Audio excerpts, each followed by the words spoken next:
Sorry sorry, আসতে একটু late হয়ে গেল। কি হলো, হঠাৎ আজ ডেকে পাঠালে? হ্যাঁ, কিছু কথা ছিল। কি কথা বলো। কি হলো জয়, বলো না। জানি না কথাটা তোমায় কিভাবে বলবো। হয়তো এটাই আমাদের শেষ দেখা। আর কোনোদিন দেখা হবে কিনা তাও জানি না। কি আবোল তাবোল বকছো তুমি? কি হয়েছে তোমার, বলবে প্লিজ। আমার চাকরিটা চলে গেছে। কি? তাহলে 26,000 লোকের মধ্যে তুমিও একজন? হ্যাঁ, আমিও ওদের মধ্যে হতভাগ্য একজন। কিন্তু তুমি তো নিজের যোগ্যতায় চাকরি পেয়েছিলে, তুমি তো কোনো ঘোষ দাওনি। তাহলে? সরকার পুরো প্যানেলটাই বাতিল করে দিয়েছে।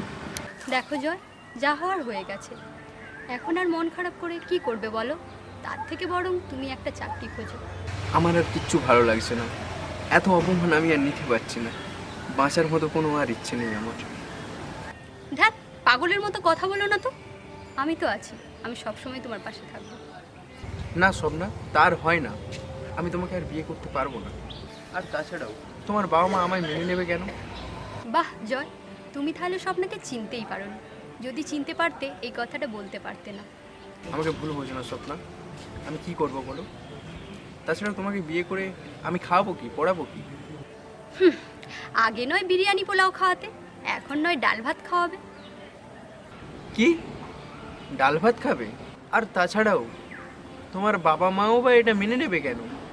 মা বাবার কথা ছাড়ো, ওরা যদি তোমায় মেনে না নেয়, তোমার সাথে পালিয়ে গিয়ে আমি বিয়ে করব। আর তুমি কি ভেবেছিলে আমি তোমার চাকরি দেখে ভালোবেসেছি? আমি সব বুঝতে পেরেছি স্বপ্না, কিন্তু আর কোনো কিন্তু না। আমি তোমাকেই ভালোবাসি আর তোমাকেই বিয়ে করব, এটাই আমার শেষ কথা। আর তাছাড়া তুমি তো পুরুষ মানুষ, তুমি পারবে না একটা চাকরি জোগাড় করতে? সত্যি তোমার মতো মেয়ে যদি সব ছেলেরা পেত, তাহলে এত ছেলের জীবন নষ্ট হতো না। তোমাকে একটা কথা বলবো? কি বলো? I love you Swapna, I really love you. আমি চেষ্টা করবো তোমাকে হ্যাপি রাখার। চলো বরং একটু নদীর ধারে গিয়ে বসি, তাতে তোমার মনটাও ভালো লাগবে। চলো।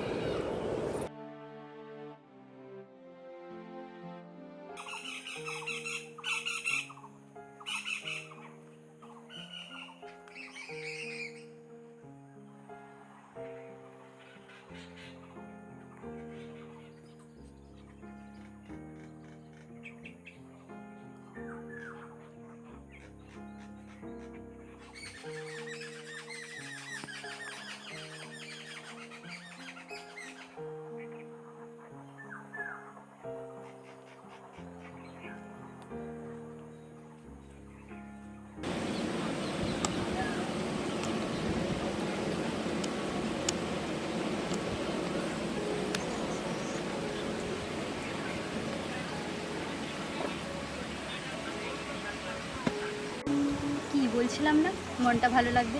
ভালো লাগছে মনটা? হুম।